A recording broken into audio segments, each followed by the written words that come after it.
नमस्कार, मी त्रिवेणी काशी रेसिपीजमध्ये तुम्हा सर्वांचे पुन्हा एकदा मनपूर्वक स्वागत करते। आज आपण बघणार आहोत ढाबा स्टाईल लसूणी पालक। तर चला पटकन बघून घेऊया यासाठी लागणारे साहित्य। इथे मी अर्धा जोडी पालक छान स्वच्छ धुवून घेतलेला आहे, त्याला ब्लांच करून घेतले। हा पालक थंड झाल्यावर आपल्याला याची प्युरी करून घ्यायची आहे। एक मोठा कांदा बारीक कट करून घेतलेला आहे। एक लहान वाटी चना डाळ भिजवली होती आणि तिच्या 3 कुकरला शिट्ट्या करून घेतलेल्या आहेत। तसेच एक लहान टोमॅटो कट करून घेतलाय। एक लहान वाटी खोबऱ्याचा खीस घेतलेला आहे। 4 ते 5 हिरव्या मिरच्या कट करून घेतल्या आहे। 7 ते 8 लसणाच्या पाकळ्या कट करून घेतल्या आणि 1 टेबलस्पून अद्रक लसूणची पेस्ट घेतलेली आहे। आता आपण कढई गरम करून घेऊया आणि त्यात 2 ते 2.5 पडी तेल टाकायचे। तेल जोवर गरम होतं तोवर आपण पालकची प्युरी करून घेऊया।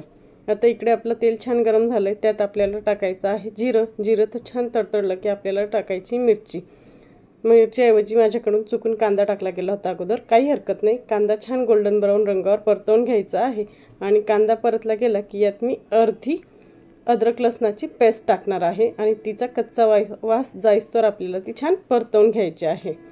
आता ह्या अद्रक लसणाचा वास गेलेला आहे पूर्णपणे। आपण यात हिरवी मिरची परतवून घेऊया। हिरवी मिरचीचा कलर चेंज होईस्तोवर आपण ती छान परतवून घेतलेली आहे आणि मी इथे टाकणार आहे 1 टेबलस्पून अद्रक हिरवी मिरचीची पेस्ट आणि त्यानंतर ती छान परतवून घेतलेली आहे। यात मी 1 टीस्पून गरम मसाला टाकणार आहे आणि 1 टीस्पून हळद टाकले। हे व्यवस्थित परतवून झालं की यात आपल्याला बारीक कट केलेला टोमॅटो टाकायचा आहे। टोमॅटो छान गळेस्तोवर आपल्याला तो शिजवून घ्यायचा आहे। मग आपण यात टाकत आहोत बारीक किसलेला खोबऱ्याचा खीस। हे पण व्यवस्थित परतवून झालं की यात आपल्याला टाकायचं आहे चवीपुरतं मीठ।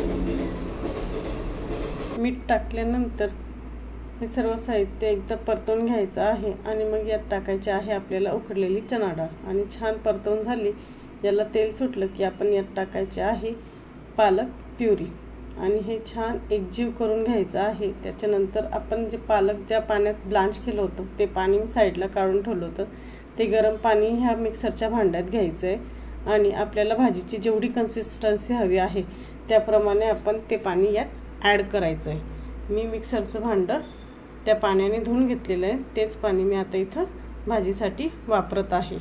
आता हे पुन्हा एकदा छान एकजीव करून घ्यायचं आणि याला एक उकळी येऊ द्यायची आहे। आपल्या भाजीला छान अशी एक उकळी आलेली आहे। आता मी इथं एका कढल्यात तेल घेतले, त्यात जिरं टाकलं आहे, त्याच्यानंतर बारीक कट केलेला लसूण टाकलेला आहे। सोबतच मी यात ठेचलेलं लसूण पण टाकते आणि याला छान आपण ब्राऊन कलर आल्यानंतर 2 लाल मिरच्या टाकणार आहोत, सुक्या मिरच्या, आणि 1 टीस्पून लाल मिरची पावडर टाकते। आपली छान खमंग चुरचुरीत अशी फोडणी जी आहे ती तयार झालेली आहे। आपण ती आता ह्या लसूणी पालकवर घालणार आहोत, म्हणजे पालकच्या भाजीवर टाकणार आहोत आणि छान एकजीव करून घेणार आहोत। तयार आहे आपली ढाबा स्टाईल लसूणी पालक। तर तुम्ही सुद्धा ही रेसिपी एकदा नक्की ट्राय करून पहा आणि कमेंट करून सांगा तुम्हाला ही रेसिपी कशी वाटली। तसेच अशाच छान छान रेसिपींसाठी माझ्या यूट्यूब चॅनल काशी रेसिपीज याला नक्की सबस्क्राईब करा। धन्यवाद।